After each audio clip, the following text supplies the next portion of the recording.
So, good morning, everyone. And I don't know if I should say Happy Mental Awareness Month, but May is Mental Health Month. And I am an advocate of mental wellness and have endured and continue my journey with mental wellness in my own personal life. So, this month I've decided that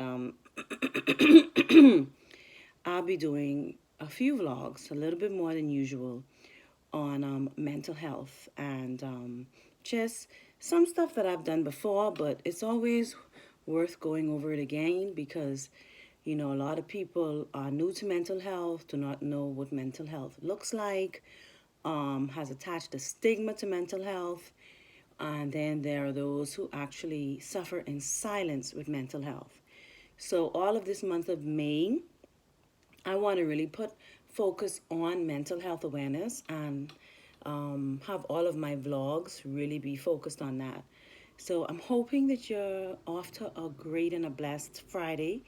I know for some of us that's not always the case, but I want to encourage you, if you're not okay, that it's okay to not be okay, and that because you may be dealing with a mental health challenge right now, it doesn't mean you're crazy, it doesn't mean you're weak, it doesn't mean you're less than, it just means you're going through.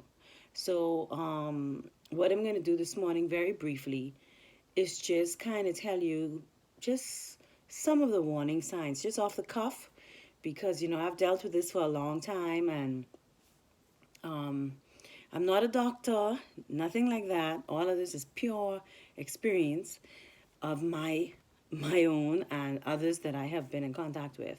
But how do we know if we're dealing with a mental health issue or even a mental health crisis? Okay, so some of the things, let's start with depression. Some of the things quickly: losing interest in regular activities or activities that you would have previously enjoyed. Now there's no interest. Avoiding friends, avoiding family, avoiding gatherings. You know, in some cases, some of us want to sleep all the time. So you're just finding that, you have no energy. You just want to sleep all the time. Or you may be on the opposite side. Some people are not getting enough sleep. You're having difficulty sleeping at night. Even when you're tired, that seems to be a problem. Then, if you're alienating your friends, be friends are calling and you're not answering the phone or you're avoiding them. Every day seems really, really dark. There just doesn't seem anything to look forward to in life for you. I used to describe it as a dark cloud. It just felt like all day a dark cloud was just following me, and I could not get from underneath this cloud no matter how I tried. And the thing about mental health and depression specifically, some people say, well, why are you depressed?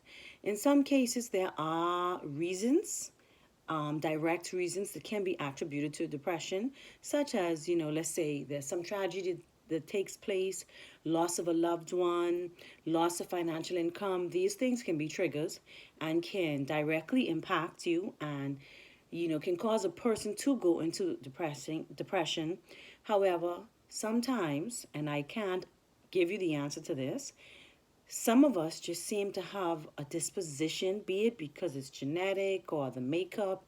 I don't know exactly what it is, but some people just seem to be, for lack of a better word, more prone to depression. And sometimes there's no obvious reason. You're just depressed. You just, disenchanted with life. Everything could be well in your home. Everything could be well with your finances. You may not have suffered any personal tragedy recently, but you just can't seem to be happy. You're feeling sad all the time. You're feeling in a gloom all the time. And if you can relate to any of these things that I'm saying, and you have been going through this, let's say for more than 6 weeks, 8 weeks, then I think it's time that you really get proactive about it and try and work on determining exactly what is going on with you and taking the proper measures to try and help yourself. And I say that because a lot of times we put our mental health on the back burner. And this is why this month is so important, because mental health awareness has always, it's really not looked at even today as an illness, but truly it is. And we're looking around us and we're seeing persons taking their own lives, and so many persons are on antidepressants and benzodiazepines and all these different medications just to try and have some peace in their life. So mental health is real. And I like to say to my husband that truly mental health is the real pandemic. There's so many people suffering from depression, so many people suffering from anxiety, and so many other mental health related illnesses. So, I'm glad that May is Mental Health Awareness Month, and I'm going to try and do my part to really bring to the forefront just how dangerous, how horrifying, how debilitating mental health can be to a person's life, how it can be fatal. We just saw Naomi Judd. I remember Kate Spade, I think a year or two ago, Anthony Bourdain. Just because these persons are famous and known, we all know about them.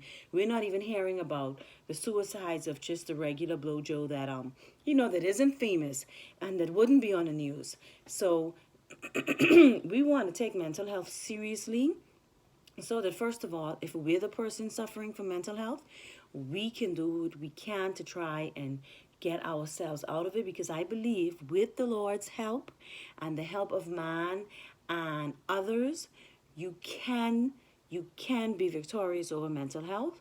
But it's not an easy road, and you have to be proactive and you have to be willing to do the work.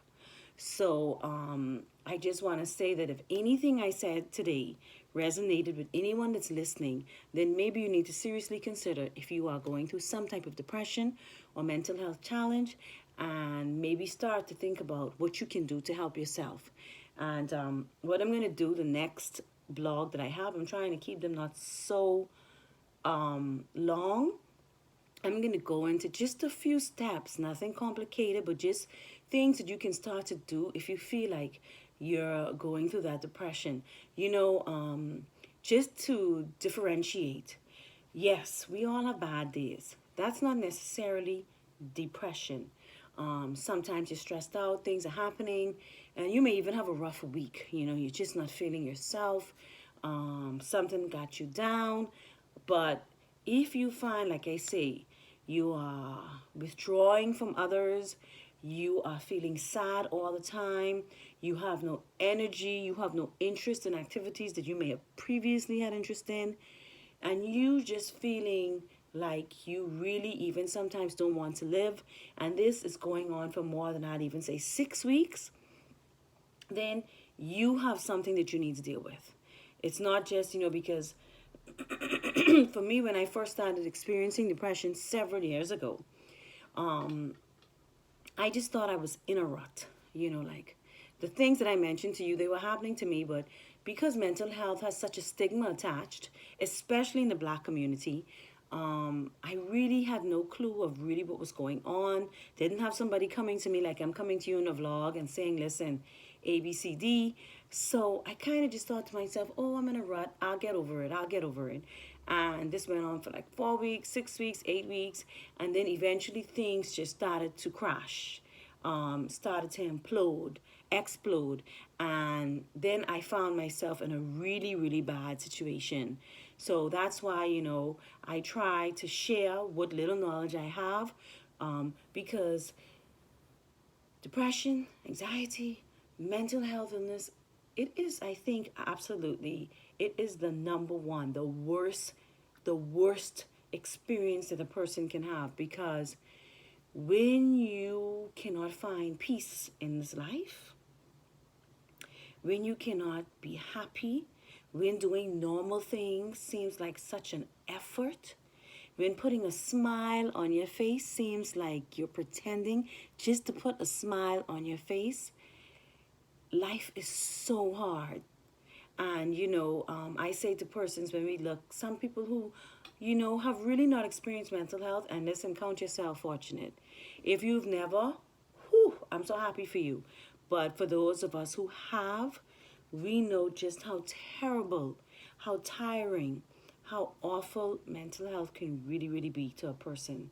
It can truly destroy your life, and it can lead you to just really just tap out, because it becomes so difficult to deal with. The days become so hard.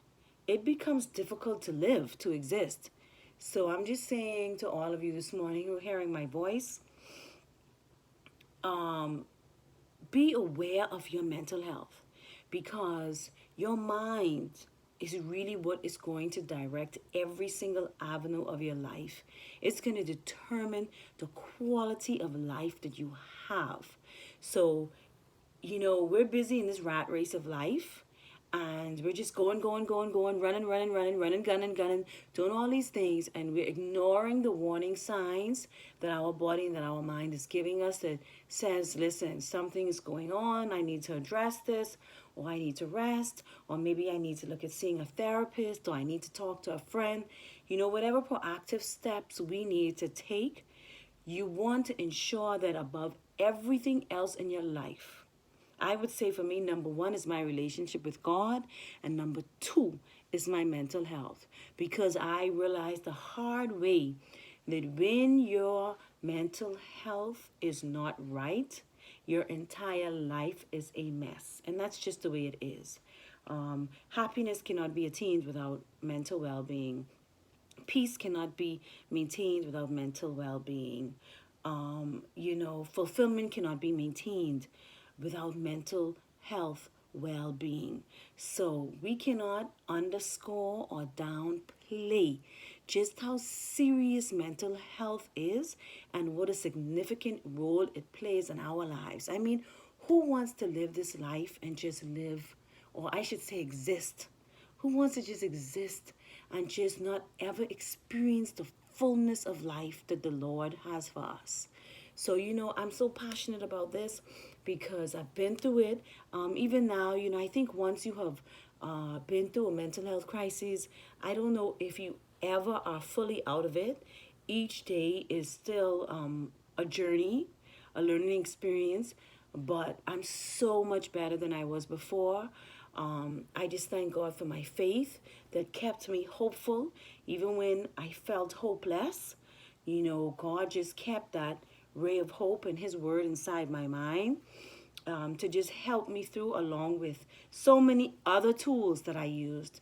So just think on what I said, and if it's not you that is experiencing this, please, people, friends, family, parents, children, let's be attentive to what's going on to those that we love around us. Because sometimes it's not you, but it's happening to someone that you love, but we're not paying attention. So therefore, you don't even see. You just say, oh, I'm trying to call her and she's not taking my calls, or she's avoiding me. Okay, if you've been friends with this person for 20 years and now they're avoiding your calls, okay, dig deeper. Get outside of your self-absorbed life and see what's going on with that friend. Go and search them out. If their behavior or their character, what they're doing is out of character, see what's going on. Don't just continue on with your life knowing that the behavior of somebody that you care about has changed drastically. And don't just dismiss a person as, oh, they're just crazy. No, mental health is not crazy, okay? It's not crazy. Now, there are aspects of mental health illnesses where a person is definitely insane, but there are many aspects where they are not insane in the least. They're just going through a really, really dark time and on a dark journey. And that's when we need those that care for us and love us to really help us, because during that time it's very hard to help yourself. It's very, very hard to help yourself. So as we continue to place awareness on the month of May, I'm just going to say to you, be aware. Be aware of yourself, be aware of those around you, and be proactive about seeking help for us to get the tools that we need to be victorious over mental health, okay? So Have a blessed Friday. I pray it's like an awesome, awesome weekend for all of you. And I will be back by God's grace tomorrow with another vlog on mental illnesses. So, blessings.